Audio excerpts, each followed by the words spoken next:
Welcome to the Cast Across Fly Fishing Podcast. Matthew of castingacross.com, where I explore the quarry and culture of fly fishing.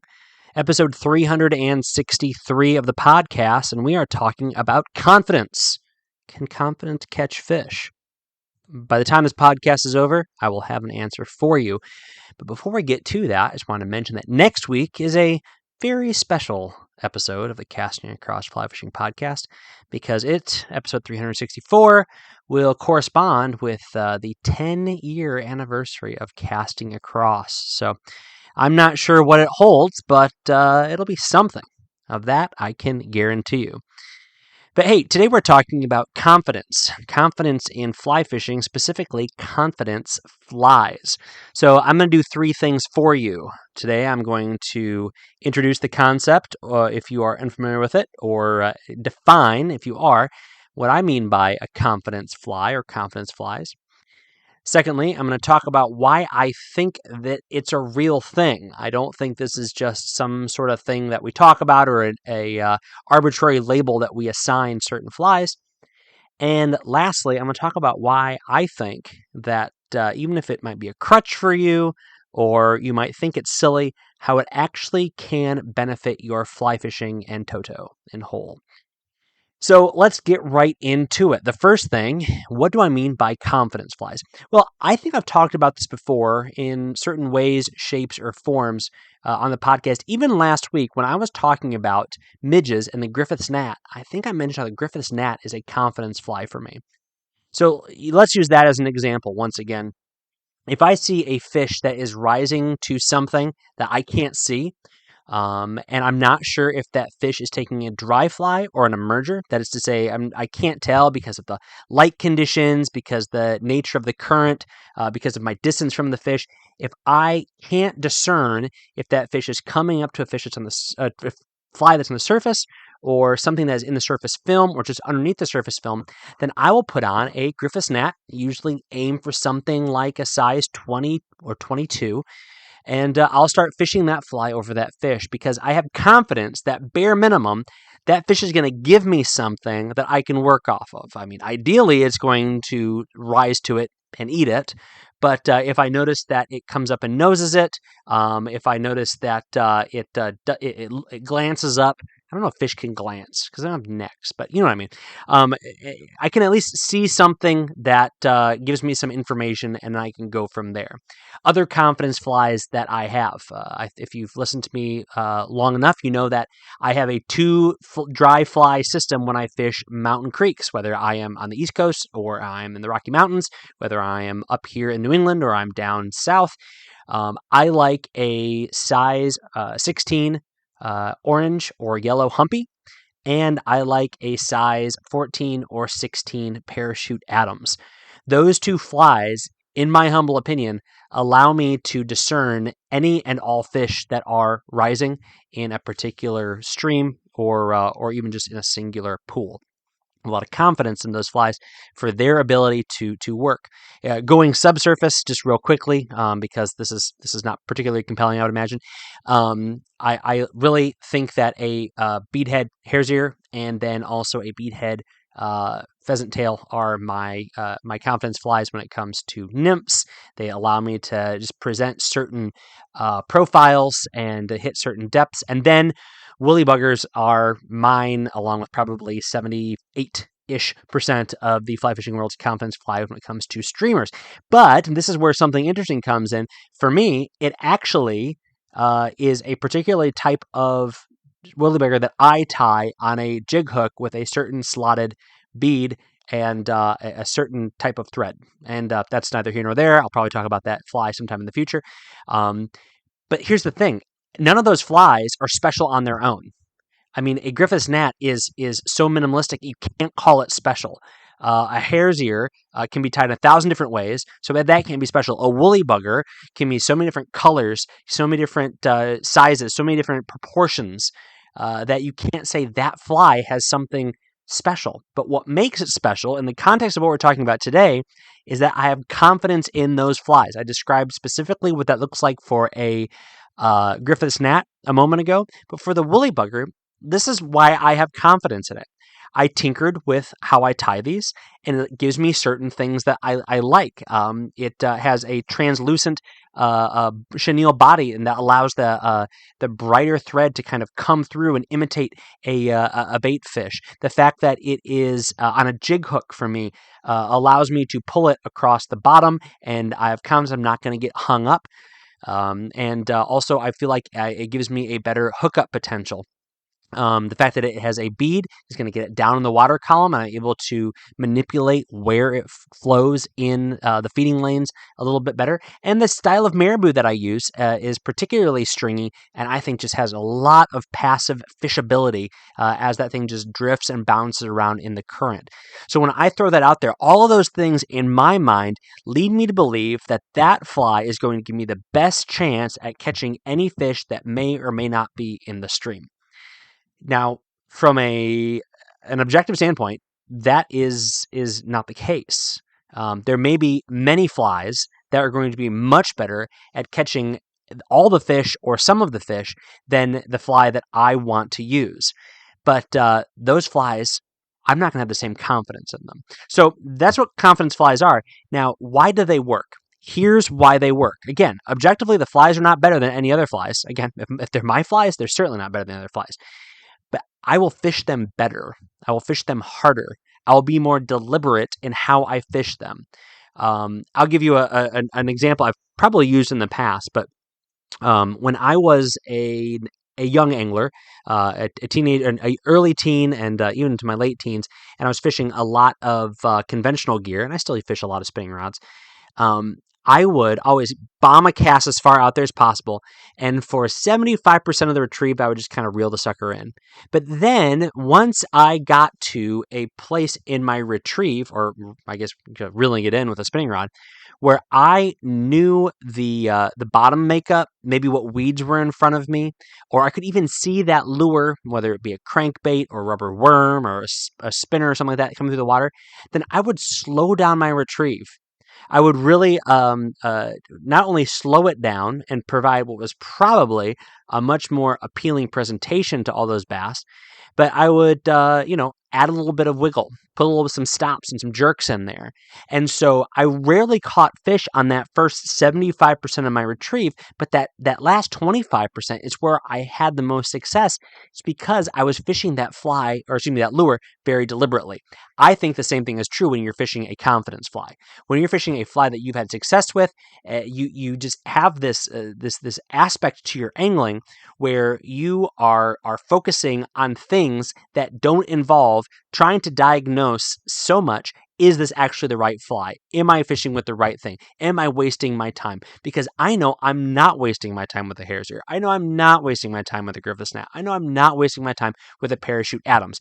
I know it might not be the best fly for the situation, but I know I'm not wasting my time with it. And so what do? I focus on the presentation. How is that fly drifting? And I'm giving it just a little bit more attention. A little bit less bandwidth is being sent over to the diagnosing if it's the right fly or not, and I'm paying attention to actually how that fly is fishing, the presentation.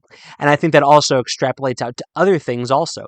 If I am very confident in my fly, then I'm also going to focus not just on my presentation, but also on my cast and on my approach. And so this has happened to me countless times where I know that fly I'm going to throw into that little pool on a mountain stream or in that little riffle that runs along a rock. I know that fly is going to at least give me an opportunity for a fish to come up and look at it. I just have all the confidence in the world. And so what do? I stop thinking about the fly and I start thinking about where do I need to be? Where do I need to be to give this fly, which I have a lot of confidence in, the best chance to connect to a fish? So I think more about my approach angle. I think more about my cast. I look behind me to make sure there's nothing I'm getting hung up in. I think I allocate a little bit more mental energy into making a good cast. Now you might say this is absolutely ridiculous, but I think if we're honest with ourselves, that this is probably a pretty true thing. If you've been given a fly that you don't have a lot of confidence in, you probably have in the back of your mind, this isn't going to work, this isn't going to work, this isn't going to work. And that is going to make its way into your fishing. Now, I don't say this in some sort of weird, we're one with the universe, Zen energy vibe situation where, your apprehension is going to make its way from your brain, down your arm, through your hand, into the cork, down the rod, through the guides, along the line, leader, tippet, fly, and the fish are going to want nothing to do with it. I'm not saying that works in that negative sense, nor in the positive sense. But what I am saying is that you're probably going to fish a little bit harder or fish a little bit more deliberately and fish a little bit deeper when it comes to fishing a fly that you have some confidence in. This happens to me quite frequently where I'll, hit the fly shop before I go out, or I will look on a fishing report on my phone and it says, such and such mayfly in this particular stage is what they're going off of.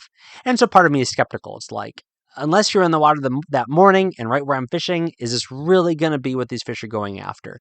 And if it's a fly that I look at my fly box, I'm like, that thing is just kind of ugly. That thing doesn't really line up with what I think the fish are going to be going after. I'm just not going to give it that same sort of college try as if I'm fishing a fly I have some confidence in. So again, you may be significantly more mature than that. You may have a much greater grasp on your angling emotion, and your cognitive focus may be much more acute than mine.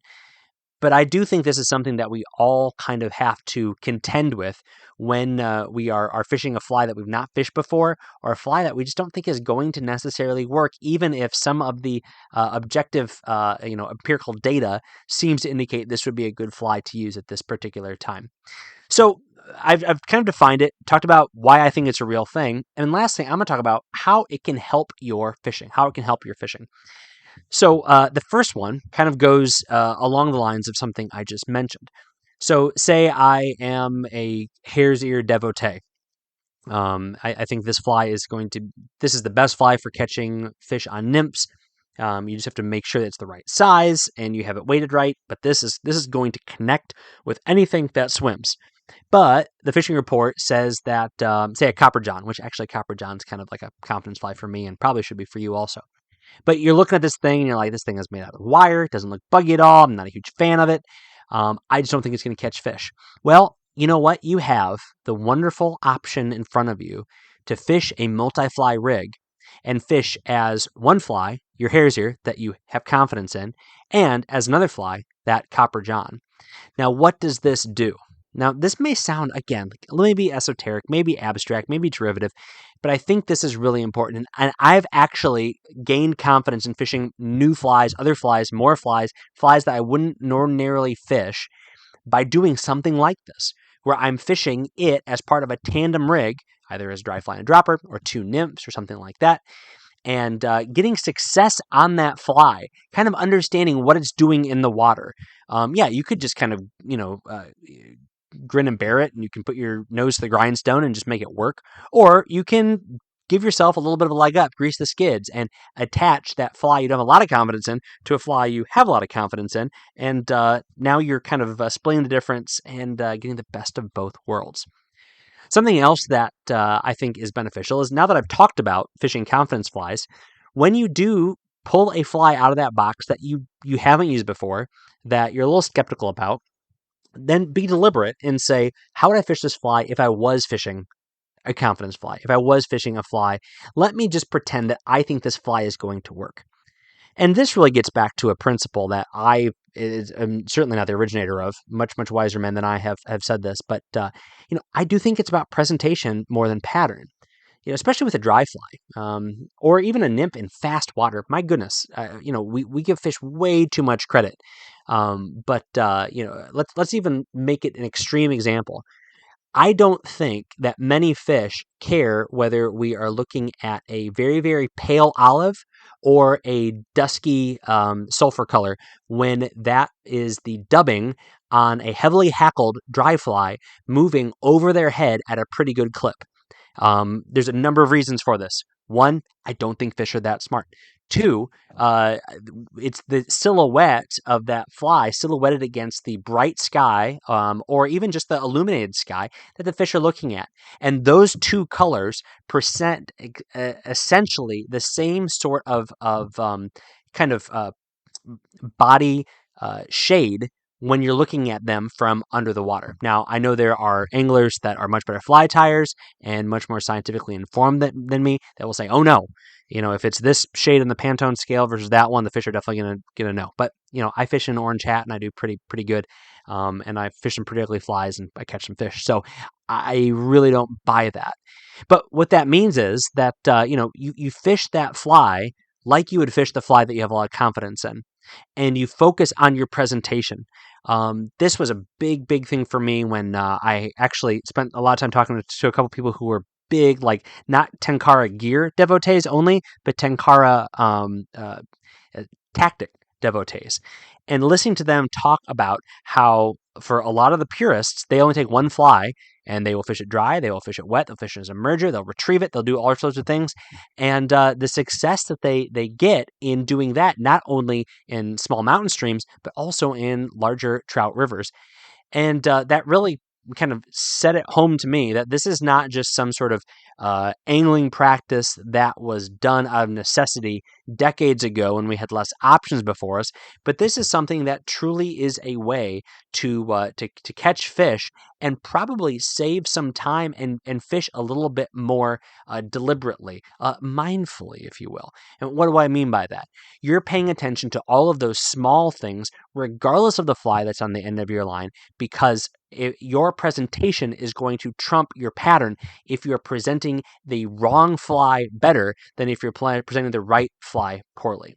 And so having confidence in yourself is really kind of what we're getting to here. Moving from the flies being the thing that gave you confidence to confidence in your presentation, confidence in your skill, confidence in your ability, confidence in your ability to not just present, but also cast, get in the proper position, read the water, and know that for many of these fish that we're fishing to, they are selective, but they are not in that top percent of highly selective fish where the pattern needs to be completely precise to get them to at least look at it. And then once they look at it, now you have more data in which you are able to alter, maybe first and foremost, your presentation, compress that fly underwater, squeeze some of that floating off, allow it to sink down in the water column a little bit, or, tuft it up a little bit, dry it off, make sure it's floating really nice and high. Or, if you're the kind of person that does such a thing, take a pair of scissors that you have in your pack to the hackle and snip it off and make it ride a little bit differently. And now you are taking in information and not just playing roulette with what is in your fly box, which is, I think, something that we do all too frequently, which certainly reduces confidence in your fishing because you do get to a point, and I know this because I've done this, I know this because I have taken people fishing as both a guide and as kind of an informal lowercase g guide, and just from talking to people, where once you start cycling through flies, that's when you kind of hit a point of desperation, and you're really just hoping that this one is going to lead to an instantaneous eruption in the water from these fish striking, and you're not going to focus as much on the beneficial aspects of paying attention to your presentation. Okay. I'm going to put a pin in this and say we are going to put the brakes on because I think we've kind of covered it. But really, this is not so much a tactic episode of the podcast. It's more of a mindset episode of the podcast. And this is I think very important because I know a lot of folks, again, myself included, where we read an article or we listen to a podcast or watch a YouTube video about how to do something and it doesn't work, and we get frustrated because now there's one more dysfunctional arrow in our quiver. Well, a lot of times it means just slowing down, trying it again, making those small alterations to what you're doing. It's almost like a fly cast. You probably have the general principles there, even if you're not great at it. All you need to do is make some slight modifications. As long as you're, holding the rod on the right end, you're probably going to do well. The same thing is true for building up your confidence as an angler and making it more about you and less about the flies at the end of your line. All right, this week on Casting Across, two good articles. I never put stuff out that I think is bad. The first one is called The Fly Fishing Show 2026. Usually October of every year, I put out an article that lists some reason why I think that you should go to a fly fishing exposition. In this one, I list the dates also of the fly fishing show that is coming up this next winter. So check that one out and make plans today. That's another reason why I put this in there. Just remind people, you don't want to wait until January when you plan something dumb. Put this on your calendar. Then the dumb stuff gets to the other Saturdays that month. Wednesday's article is called Video, America's Fly Fishing Fountainhead. This in which I present my super squirrely, poorly bound copy of Catskill Rivers by Austin Francis. This is a great book with really cool illustrations. Actually, the guy who illustrated this book made some really cool maps. One of his friends, messaged me to say, hey, I know that guy.